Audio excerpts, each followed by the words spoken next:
And that really kind of leads us into the kind of the next slide here when we talk about the RPA adoption journey. And the first thing that really have to ask themselves is, is our organization sort of ready and ready for certain changes, right? How strong do you manage change within your organization, right? It's kind of that self-assessment, look in the mirror. Can we make these changes? Is our team very progressive? They like to make a lot of changes and things like that. Even if the answer is still no to that, still doesn't mean you can't still implement a pilot bot, because a lot of times that pilot bot gets the change initiative that you need to get the buy-in from some of those other leaders. So, but we always ask to do that sort of organizational readiness assessment, right? And that's something that we always can help as well. And then we talk about operational viability, right? Is RPA a viable solution for your processes? As Kevin mentioned, there are a lot of different processes that we are looking at.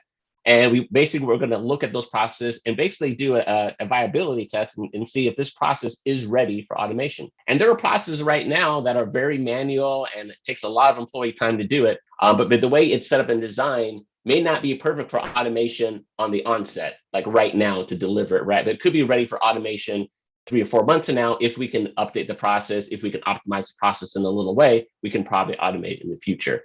Right. But there are a lot of processes right out of the box that would be perfect cases for automation.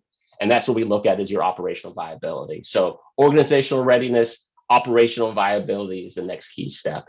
And from there, we can also then demonstrate the tangible value of RPA, as Kevin just mentioned, with the pilot, right? This allows us to kind of get that cultural change and that change management and then allow the leadership to really understand, like, hey, as Kevin mentioned, what can RPA really do for this organization? We know about it, we've heard about it, we kind of like it, but we're not sure exactly how it fits with our organization.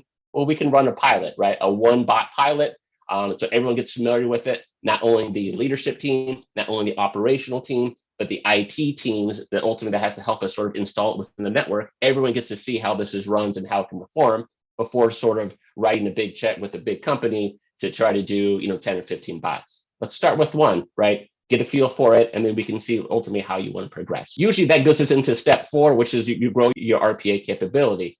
Now that we say, hey, well, we do like this, how do we grow? And that's exactly what Altura did, is like, we want to now put this into our strategic plan. We now want to grow our capabilities. We want to manage and maintain this RPA infrastructure with you and Durham, and then eventually we want to do this ourselves. We want to make this a center of excellence, which goes to the step 5, right? So now we put the things in place, the budgets in place, the teams in place in order to grow your capabilities to do more bots and to be able to scale and manage that scale. And then ultimately develop what we like to call establish that RPA center of excellence, right?